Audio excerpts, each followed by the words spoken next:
Hello. നമുക്ക് എന്തെങ്കിലും ശരീരത്തിന് ഒരു അസുഖമോ അല്ലെങ്കിൽ മുറിവുകളോ എന്തെങ്കിലും ഉണ്ടായി കഴിഞ്ഞിട്ടുണ്ടെങ്കിൽ നമ്മൾ ഡോക്ടറിനെ കാണാൻ പോകും. ഡോക്ടർ ഡയഗ്നോസ് ചെയ്തിട്ട് മരുന്ന് പ്രിസ്ക്രൈബ് ചെയ്യും. പലപ്പോഴും പല രോഗങ്ങൾ നമുക്കുണ്ടെങ്കിലും നമ്മൾ മരുന്ന് എടുത്തുകൊണ്ട് തന്നെ നമ്മുടെ ഡേ ടു ഡേ ലൈഫ് വളരെ ഭംഗിയായിട്ട് നമ്മൾ മുന്നോട്ട് കൊണ്ടുപോകും. പക്ഷേ മനസ്സിനൊരു അസുഖം വന്നാലോ പലപ്പോഴും നമ്മൾ മനസ്സ് ചത്തു എന്നൊക്കെ കേട്ടില്ലേ? നമ്മുടെ ചുറ്റിലും നോക്കിക്കഴിഞ്ഞാൽ നമുക്ക് കാണാനായിട്ട് പറ്റും മാനസികമായിട്ട് ഒത്തിരി പ്രശ്നങ്ങളുള്ള ആൾക്കാരെ. അവർ സൈക്യാട്രിസ്റ്റിനെ കാണുന്നു, സൈക്കോളജിസ്റ്റിനെ കാണുന്നു, മെഡിസിൻ എടുക്കുന്നു, എങ്കിലും ജീവിതം ഒന്നും ചെയ്യാൻ പറ്റാതെ എവിടേക്കോ സ്റ്റക്കായി പോകുന്ന ഒരു അവസ്ഥ. ഇങ്ങനെ ഒരു അവസ്ഥയിൽ നമ്മൾ എന്ത് ചെയ്യും? ഇപ്പോൾ നമ്മൾ ചിലർ കണ്ടിട്ടുണ്ട്, പാരൻസ് കുട്ടികൾക്ക് ഇങ്ങനെ ഒരു പ്രശ്നം ഉണ്ടെങ്കിൽ അവരുടെ പിന്നാലെ നിൽക്കാൻ എന്തെങ്കിലും ഒരു ചെയ്യുമോ, ചിലർ സൂയിസൈഡ് ചെയ്യുന്നു, അങ്ങനെ പല പ്രശ്നങ്ങളും നമ്മൾ കാണാറുണ്ട് അല്ലേ? ഇങ്ങനെയുള്ള ഒരു സാഹചര്യത്തിൽ കൂടിയാണ് നിങ്ങൾ കടന്നു പോകുന്നതെങ്കിൽ നിങ്ങൾ എങ്ങനെയാണ് ഈ പ്രശ്നങ്ങളെ അഡ്രസ്സ് ചെയ്യുന്നത്? അതായത് എപ്പോഴും മറ്റുള്ളവരെ ഡിപ്പെൻഡ് ചെയ്തിട്ട് നമുക്ക് ജീവിക്കാൻ പറ്റും. ഞാൻ പറയാൻ ഉദ്ദേശിക്കുന്നത് ഈ ഒരു കാര്യം വേറൊരു കാര്യമായിട്ട് കണക്ട് ചെയ്യാനായിട്ട് സന്തോഷ് ജോർജ് കുളങ്ങരയുടെ ചില ഇന്റർവ്യൂസ്, ചില ഭാഗങ്ങൾ കാണാനിടയുണ്ട്. അപ്പോൾ അതിൽ ആൾ പറയുന്ന 2-3 കാര്യങ്ങൾ. ഒന്ന്, ഭൂമിയിൽ ഒന്നും ചെയ്യാൻ സാധിക്കാത്ത ദൈവത്തിന് സ്വർഗത്തിൽ എന്ത് ചെയ്യാനാണെന്ന്. ഭൂമി എന്ന് പറയുന്നത് നമ്മുടെ മനുഷ്യന്മാർക്ക് അവകാശമായിട്ട് കിട്ടിയതാണ്. നമ്മളാണ് ഈ ഭൂമിയുടെ ഉടമസ്ഥര്.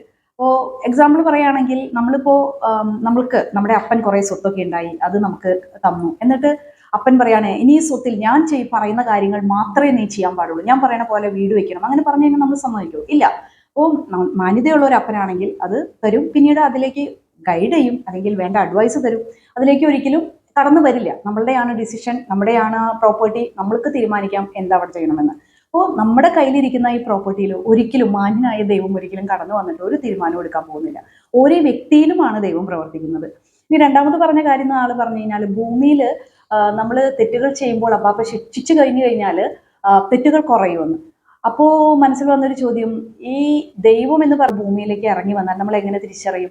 അപ്പോൾ ഈ ഇത്രയും അറിവുള്ള സന്തോഷ് ജോർജ് കുളങ്ങരയ്ക്ക് പറഞ്ഞു തരാനായിട്ട് പറ്റുമോ ഇന്നതാണ് ദൈവത്തിന്റെ സവിശേഷതകൾ? അപ്പോൾ നമുക്ക് തിരിച്ചറിയാനായിട്ട് പറ്റും.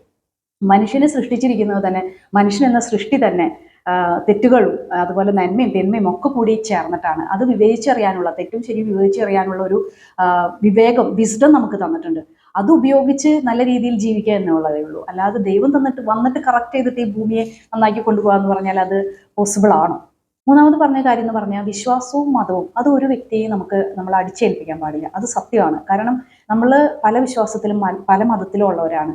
പലപ്പോഴും ഫോഴ്സ്ഫുള്ളി കൺവേർട്ട് ചെയ്യാൻ, അല്ലെങ്കിൽ നമ്മൾ ഒരാളെ ഫോഴ്സ്ഫുള്ളി പറഞ്ഞ് മനസ്സിലാക്കാൻ ശ്രമിക്കുക, ഒരിക്കലും അതൊരു വ്യക്തിയും അംഗീകരിക്കില്ല. അപ്പോൾ മതവും വിശ്വാസവും വെച്ചിരിക്കുന്നത് ഒരു വ്യക്തിയെ ദൈവവുമായിട്ട് കണക്ട് ചെയ്യാനായിട്ട്, ദൈവത്തിന്റെ ദൈവികമായിട്ടുള്ള ഒരു എക്സ്പീരിയൻസിൽ കൂടി, അനുഭവത്തിൽ കൂടി കടന്നുപോയ വ്യക്തികൾക്ക് മാത്രമേ അത് മറ്റുള്ളവർക്ക് പകർന്നു കൊടുക്കാനും, അല്ലെങ്കിൽ വേറൊരു വ്യക്തി അത് ദൈവത്തെ അറിയണമെന്ന് ആഗ്രഹമുള്ള ഒരാൾക്കും കൂടി അത് പകർന്നു കൊടുക്കാനായിട്ട് നമുക്ക് സാധിക്കുള്ളൂ. ഇനി ഞാൻ മുന്നേ പറഞ്ഞ കാര്യവും ഇപ്പോൾ ഈ സന്തോഷ് ജോർജ് കുളങ്ങര പറഞ്ഞ കാര്യമായിട്ടൊന്ന് കണക്ട് ചെയ്ത്, നമ്മുടെ മനസ്സിൽ നമ്മുടെ മനസ്സിൽ ആരോടാണോ ഇഷ്ടം തോന്നുന്നത് ആ വ്യക്തികൾ നമ്മളോട് പറയുമ്പോഴാണ് നമുക്കത് കൂടുതൽ മനസ്സിലാക്കാനും നമ്മളത് കൂടുതൽ അനുസരിക്കാനും അത് ഫോളോ ചെയ്യാനായിട്ട് ശ്രമിക്കാം.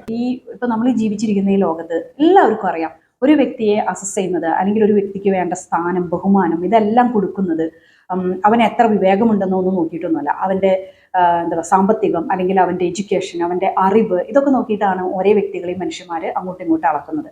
ഇപ്പോൾ ഈ വ്യക്തിയുടെ സന്തോഷ് ജോർജ് കുളങ്ങരയുടെ കാര്യം പറയുകയാണെങ്കിൽ, നമ്മൾ നോക്കുമ്പോൾ നമ്മുടെ മനസ്സിൽ വലിയൊരു സ്ഥാനം ഈ വ്യക്തിക്ക് ഉണ്ട്. കാരണം അത്രയും അറിവാണ് നമുക്ക് പകർന്നു തരുന്നത്. അപ്പോൾ എല്ലാവർക്കും വളരെ കേരളത്തിൽ ഇഷ്ടമുള്ള ഒരു വ്യക്തിയാണ് ഈ വ്യക്തി. അപ്പോൾ ഇങ്ങനെ ഒരു കാര്യങ്ങൾ പറയുമ്പോൾ അത് ഏറ്റെടുക്കാനായിട്ടുള്ള ഒത്തിരി പേര് നമ്മുടെ സമൂഹത്തിൽ ഉണ്ടാവും. ഈ അടുത്തിടെ ഒരു പെൺകുട്ടിയെ പരിചയപ്പെടാനിടയുണ്ടായി. അപ്പോൾ ഞാൻ നേരത്തെ പറഞ്ഞ പോലെ ഒരു മാനസികമായിട്ടുള്ള ഒരു പ്രശ്നങ്ങളിൽ കൂടി കടന്നു പോവാണ്. വളരെ യങ്ങാണ്, 10-20 വയസ്സേ ഉള്ളൂ. അപ്പോൾ അവള് സ്റ്റക്കായി നിൽക്കുകയാണ് ജീവിതത്തിൽ. അതായത് അവൾക്ക് ഒരു കോഴ്സും കണ്ടിന്യൂ ചെയ്യാൻ പറ്റുന്നില്ല. പല ചിന്തകൾ ഇങ്ങനെ വരുന്നു. ഒരാളുമായിട്ട് കമ്മ്യൂണിക്കേറ്റ് ചെയ്യാൻ പറ്റുന്നില്ല, വീട്ടിൽ നിന്ന് പുറത്തിറങ്ങുന്നില്ല, ശരീരമാണെങ്കിൽ മുറിവേൽപ്പിക്കുക. അപ്പോൾ അമ്മയൊക്കെ എന്ന് പറഞ്ഞാൽ എപ്പോഴും പിന്നാലെയാണ് പേടിച്ചിട്ട്. അപ്പോൾ പല ട്രീറ്റ്മെൻറ്റുകളിൽ, പല മെഡിസിൻസ്, കാണാത്ത സൈക്യാട്രിസ്റ്റുകളില്ല. അപ്പോൾ എവിടെ പോയിട്ട് കുട്ടിക്ക് ഒരു രക്ഷയില്ല. അപ്പോൾ എൻ്റെ അടുത്ത് വരുന്നത് ഒരു കോഴ്സ് ചെയ്യണം, അപ്പോൾ അതിനെപ്പറ്റി അറിയാം, വീട്ടിലിരുന്ന് കോഴ്സ് ചെയ്യാനേ ഇവൾക്ക് പറ്റുള്ളൂ എന്ന് റിലേറ്റീവ്സും ഡോക്ടേഴ്സും എല്ലാവരും ഇവളോട് പറഞ്ഞു കൊടുത്തിരിക്കുകയാണ്. അപ്പോൾ അങ്ങനെയെങ്കിലും ജീവിതം മുന്നോട്ട് കൊണ്ടുപോകാലോ എന്ന് വിചാരിച്ചിട്ടാണ് എൻ്റെ അടുത്തേക്ക് വരുന്നത്.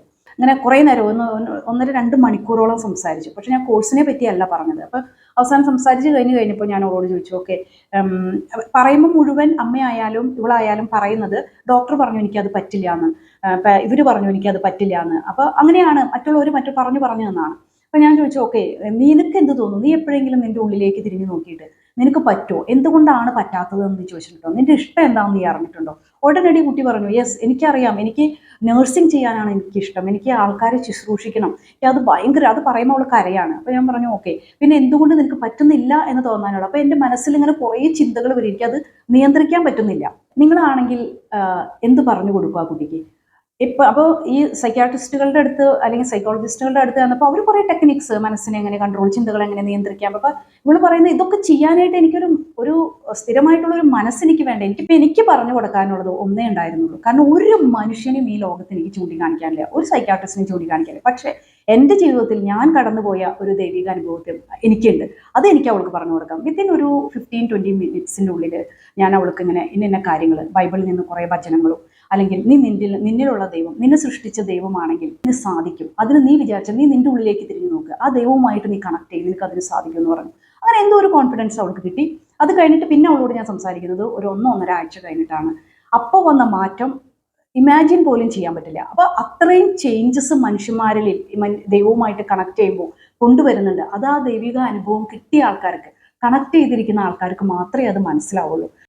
നമുക്കെല്ലാവർക്കും ഒരു സ്റ്റേജ് ഉണ്ട്, അതായത് അൺസർട്ടനിറ്റി, ഒന്നും അറിയില്ല, അല്ലെങ്കിൽ എവിടെയൊക്കെ ഇതുപോലെ ഇങ്ങനെ സ്റ്റക്കായി നിൽക്കാം, മുന്നോട്ട് പോകാൻ പറ്റാത്തൊരവസ്ഥ, ഒരു മനുഷ്യന്മാർക്കും നമ്മളെ ഹെൽപ്പ് ചെയ്യാൻ പറ്റാത്തൊരവസ്ഥ.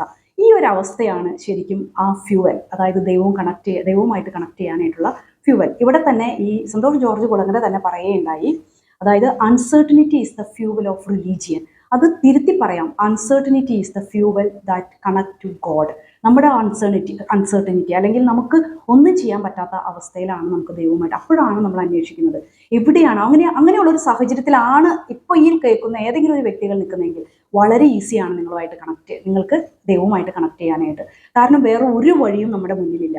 ഒത്തിരി പേരുണ്ട് ദൈവത്തെ അന്വേഷിക്കുന്നത്, എന്താ പറയുക, എൻ്റെ കാര്യങ്ങൾ നടന്നു കിട്ടാൻ, അല്ലെങ്കിൽ ഒരു ഉപകരണമായിട്ട് കാണുന്ന, അല്ലെങ്കിൽ എന്താ പറയുക, സ്നേഹം കൊണ്ടോ, നമ്മൾ സ്നേഹിക്കുന്ന ഒരു വ്യക്തിയെ നമ്മൾ യൂസ് ചെയ്യാനായിട്ട് നോക്കില്ല.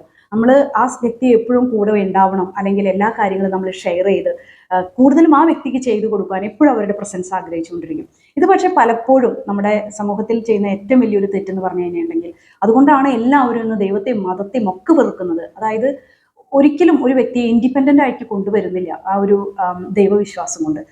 ഒരു ടൂളായിട്ട് ഇപ്പോൾ പ്രാർത്ഥിക്കാൻ പഠിപ്പിക്കുന്നത്, എനിക്ക് അത് വേണം ഇത് വേണം എന്ന് പറഞ്ഞ് പ്രാർത്ഥിക്കാനാണ് പഠിപ്പിക്കുന്നത്, അല്ലെങ്കിൽ ഈ പ്രശ്നം മാറിപ്പോട്ടെ ആ പ്രശ്നം മാറിപ്പോട്ടെ എന്നൊക്കെ പറഞ്ഞിട്ടാണ് പഠിപ്പിക്കുന്നത്. അവിടെയാണ് പ്രശ്നം വരുന്നത്. നമ്മൾ ദൈവത്തെ അന്വേഷിച്ച് നമ്മളെ സ്നേഹിക്കുന്ന, അല്ലെങ്കിൽ നമുക്ക് പൂർണ്ണമായിട്ടും വിശ്വസിക്കാൻ പറ്റുന്ന, നമുക്ക് പൂർണ്ണമായിട്ടും സ്നേഹിക്കാൻ പറ്റുന്ന ആ ഒരു അനുഭവത്തിലേക്ക് വരാനുള്ള ആഗ്രഹത്തോടു കൂടി അന്വേഷിച്ചാൽ നമ്മൾക്ക് എപ്പോഴും കണ്ടുമുട്ടാനായിട്ട് സാധിക്കും ദൈവത്തെ. ആ ഒരു അനുഭവത്തിലേക്ക് വരാനായിട്ട് സാധിക്കും.